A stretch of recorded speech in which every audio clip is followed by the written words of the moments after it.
मित्रों नमस्कार। भारत माता की जय, वंदे मातरम, जय श्री राम। मित्रों मैं दिलीप पांडे, स्वागत है आपका मेरे YouTube चैनल में। मित्रों आज हम आपसे प्रमुख विषय तो हमारा यही है कि प्रधानमंत्री नरेंद्र मोदी की रैली में काफ़ी मेहनत के बाद भी जितना जोर लगाया गया, जितना बूता दिखाया गया, जितनी बड़ी तैयारी की गई, उस तरह की भीड़ तो अब भी नहीं आई। अगर आप देखें तो कैमरे का जो एंगल होता है, कैमरे का एंगल जितना ऊंचा उठता जाता है उतना ही ज़्यादा भीड़ नज़र आती है। तो कैमरे के ऊंचाई से पता चल जाता है कि भीड़ कितनी है। तो कैमरा थोड़ा सा ऊंचा ज़रूर उठाए, लेकिन वो बात नहीं है कि लाखों लोग आ गए हों। जैसे पहले आते थे वैसा अभी भी नहीं है। तो नाराज़गी सामान्य वर्ग की वो बिल्कुल अभी भी दिख रही है और उसको मोदी जी जो है वो शायद नज़रअंदाज कर रहे हैं, ऐसा बिल्कुल साफ साफ हमको नज़र आ रहा है। तो आइए इस विषय पर तो हम आगे बात करेंगे, पर सबसे पहले आज हम आपको एक अशोक खरात का मामला है उस पर ज़रा आपसे हम बात करना चाहते हैं। मित्रों अशोक खरात का वीडियो मैंने आज से लगभग 3-4 दिन पहले बनाया था और उस वीडियो पर बहुत सारे लोगों ने नीचे ये कमेंट्स किए कि अशोक खरात जो है वो दलित नहीं है, और उन्होंने कहा कि अशोक खरात जो है वो मराठा है, दलित नहीं है। इसके अलावा बहुत सारे 3-4 लोगों का फ़ोन मेरे पास महाराष्ट्र से भी आया और उन लोगों ने भी मुझसे ये बात कही कि आप जो बता रहे हैं वो ठीक नहीं है, अशोक खरात जो है वो दलित नहीं है बल्कि वो मराठा है। तो इसके बाद फिर मैं, क्योंकि मेरा ये मानना है कि हम इतने दिनों से अपने यूट्यूब चैनल को चला रहे हैं, बहुत लंबा जीवन मेरा रहा है इसके पहले पत्रकारिता का, और हमने कभी भी अगर कोई बात प्रामाणिक नहीं है तो हम उसको नहीं चलाते हैं या उसको रोक देते हैं। और वैसे भी मैं आपको बताऊं, बहुत लंबे समय से आप जुड़े हुए मेरे साथ में, हमने हमेशा जो बात कही है वो प्रामाणिकता के आधार पर ही कही है। हालांकि अभी भी अगर मैं आपसे बताऊं तो जो मेरे पास जो मैंने जो वीडियो बनाया था वो वीडियो सोशल मीडिया की इन्फॉर्मेशन, AI की इन्फॉर्मेशन और इसके अलावा महाराष्ट्र सरकार में जो उनके डॉक्यूमेंट्स हैं सरकार के, मैं आपको उस डॉक्यूमेंट पढ़ाना भी चाहता हूँ। एक बार अगर आप देखें तो उसको आप पढ़ भी सकते हैं। यहाँ पे लिखा है कि महाराष्ट्र में खरात जाति मुख्य रूप से अन्य पिछड़ा वर्ग या विमुक्त जाति खानाबदोश जनजाति श्रेणी के अंतर्गत आती है। यह जाति महाराष्ट्र सरकार के सामाजिक और शैक्षिक रूप से पिछड़े वर्गों के सूचीकरण के अनुसार विशेष पिछड़े वर्ग और NT-CND के अंतर्गत भी वर्गीकृत हो सकती है। उपजाति पर निर्भर करता है। फिर आगे लिखा है, यहाँ पे देखिए बाकायदा जो महाराष्ट्र सरकार की मिनिस्ट्री है उसका ये कहना है कि वर्गीकरण आगे महाराष्ट्र में खरात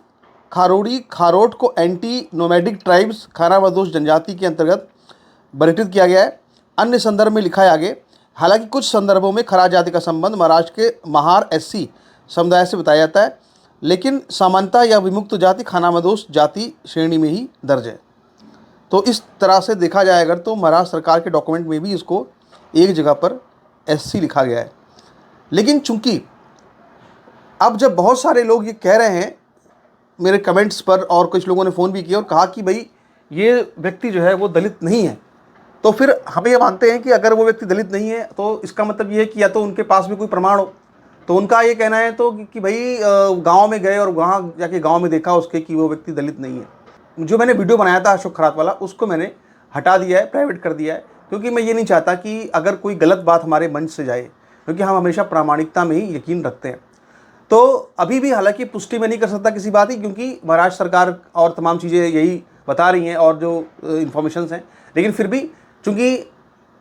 प्रामाणिकता होनी चाहिए, तो जब तक कोई बात प्रामाणिक स्पर्श नहीं आती है तब तक के लिए मैंने उस वीडियो को हटा दिया है।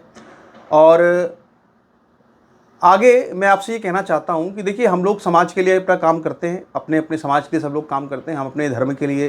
हिंदू धर्म के लिए और अपने हिंदुत्व के राष्ट्रवाद के लिए बहुत लंबे समय से काम कर रहे हैं। और इस दौरान कई बार ऐसा होता है कि हमें जो दूसरे समाज के लोग होते हैं, या कई बार हम देखते हैं कि जो इस्लामिस्ट होते हैं, जो जिहादी होते हैं, और दूसरे लोग जो होते हैं वो हम पर दबाव डालते हैं कि आप इस फलाने वीडियो को हटा लीजिए, आप इस चीज़ों को हटा लीजिए। दबाव हमेशा हम पर रहता है चीज़ों का। लेकिन हम लोग ये जानते हैं कि जब हम लोग इस क्षेत्र में निकले हैं तो हम लोग अपने क्या कहते हैं कि जीवन में कुछ सच अगर बताना है लोगों को तो कुछ कठिनाइयाँ झेलनी पड़ती हैं, लेकिन हम लोग कभी भी उससे पीछे हटने वाले नहीं हैं अपने लक्ष्य से। और हमारा लक्ष्य हमेशा से वही रहा है कि हमारा राष्ट्र जो है वो सुरक्षित हो, अंदर से भी बाहर से भी, और उसके लिए हम लोग लगातार प्रयासरत रहे हैं। तो आगे हम लोग शुरू करते हैं अब जो हमारा दूसरा बड़ा जो मामला है, जो कि प्रधानमंत्री मोदी की रैली का जो केस है, उस पर जो है हम यहाँ पे आपसे बात करने जा रहे हैं। तो देखिए, मैं आपको यहाँ पर एक कहना चाहता हूँ कि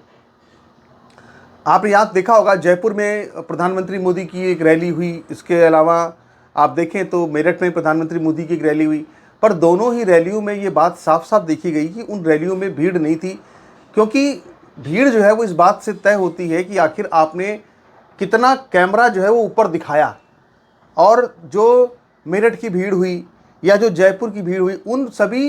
रैलियों में एक शेड लगा दी गई थी, और वो जब शेड लगाई गई तो फिर मैंने ये साफ साफ अपने चैनल पे बताया था, आपको याद होगा कि जब शेड लगाते हैं तो इसका मतलब ये है कि बहुत ज़्यादा भीड़ नहीं है, 10, 12, 15 हज़ार, 20 हज़ार की भीड़ से ज़्यादा भीड़ नहीं है। जाहिर सी बात है कि इतने बड़े नेता के लिए जो तीसरी बार मतलब कि बहुमत के करीब चलो पहुंचा है, तो कम से कम उसकी रैली में तो कभी भी ऐसा हुआ नहीं आज तक कि बसें लगानी पड़े, लोग खुद ही आ जाया करते थे। बसें भी लगानी पड़ी हो तो बसें भर के आया करती थी। लेकिन हमारी बात शायद सुन ली बीजेपी के लोगों ने या मोदी के समर्थकों ने या मोदी के लोगों ने, कि उन्होंने क्या किया कि शेड जो था वो इस बार हटा दिया। अब शेड हटा दिया तो शेड हटाया तो उनको भीड़ बनानी पड़ेगी, तो भीड़ बढ़ाने के लिए उन्होंने पूरे बूते का अपने जोर लगा लिया। इस बार उन्होंने गलगोटिया यूनिवर्सिटी, जो जानते हैं आपकी, उसका कितना नाम बदनाम हुआ, अभी जो रोबोट वाला कांड हुआ, पूरा चाइना का रोबोट अपना बता रहे थे, तो वो गलगोटिया यूनिवर्सिटी के हज़ारों की संख्या में स्टूडेंट जो थे उनको छुट्टी कर दी गई, कहा गया कि भाई आपको रैली में आना है, ये सब किया गया। इसके अलावा बड़ी संख्या में जो है स्कूलों की को कहा गया कि आप ऑनलाइन पढ़ाई होगी, और 800 स्कूल जो है, 800 बसें जो है स्कूलों की, प्राइवेट स्कूल भी इसमें शामिल हैं, उनको कहा गया कि भाई आपको यहाँ पे सर्विस देनी है और यहाँ रैली पे भीड़ पहुँचानी है। तो मतलब पूरे जोर लगा दिया गया, बहुत कुछ किया गया, फिर भी भीड़ तो बढ़ी, मतलब भीड़ थोड़ी सी बढ़ी, लेकिन अभी भी वो बात नहीं आई जो पहले होती थी यूजीसी के पहले। और सबसे बड़ा प्रमाण उसका ये है कि जो कैमरा है ना, वो कैमरा मतलब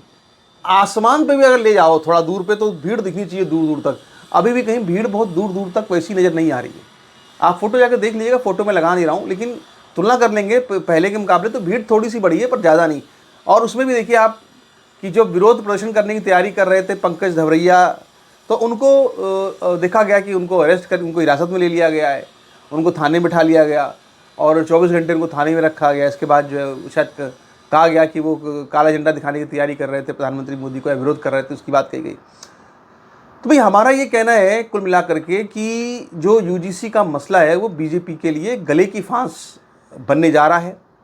और बीजेपी को चाहिए कि वो अगर हिंदू राष्ट्र की बात करती है तो सब हिंदुओं के लिए बात करे, और किसी भी वर्ग को इतना ना दबाए कि वो वर्ग विद्रोह कर दे, जो कि लगातार वो देखा जा रहा है कि लगातार वो ऐसे ही कर रहे हैं। तो इस तरह की अगर वो चीज़ें करेंगे तो समाज में जो एक बात थी कि जहर नहीं बोना है, जाति का जहर नहीं बोना है, वो जाति का जहर अगर खुद एक पार्टी बोना शुरू कर दे, जो जिसको हम हिंदुत्व की बात करते हैं, तो वो ठीक नहीं है। इसीलिए बार बार मेरा अभी भी सभी, चाहे वो संघ के प्लेटफॉर्म्स हो, चाहे वो संघ के लोग हों, चाहे वो बीजेपी के लोग हों, उनको चाहिए कि भैया अभी भी समय है, कृपया हिंदुत्व के मुद्दे पर फोकस कीजिए, ना कि जात पात के मुद्दों पर फोकस कीजिए। हिंदुत्व के मुद्दे पर फोकस करने का मतलब ये है कि आपके पास काशी की लड़ाई आप लड़ सकते हैं, आप मथुरा की लड़ाई लड़ सकते हैं, आपके पास पूरे मंदिरों की स्थिति है, हिंदू धर्म में तमाम समस्याएं और तमाम देश में समस्याएं हैं जो सांप्रदायिक तनाव पैदा करती हैं, आप उन पर काम कर सकते हैं। लेकिन आप सिर्फ अगर जात पात के नाम पर अगर वोट मांगने निकलेंगे तो आपको आखिर में मुँह की खानी पड़ेगी। आपकी ये पिच नहीं है, ये अखिलेश यादव की पिच है, ये मायावती की पिच है, ये कांग्रेस पार्टी की पिच है, राहुल गांधी की पिच है। इस पिच पर अगर आप आएंगे आप औंधे मुँह गिर पड़ेंगे, ये बात आपको ध्यान रखनी पड़ेगी। तो इसी अपील के साथ आगे भी आपसे बात होती रहेगी, और आपसे आगे भी बात होगी और तमाम मुद्दों पर बात होगी। आपसे मेरी अनुरोध है कि आप ज़रूर जो है एक वीडियो को लाइक करें, वीडियो को शेयर करें, चैनल को सब्सक्राइब करें। नमस्कार, धन्यवाद।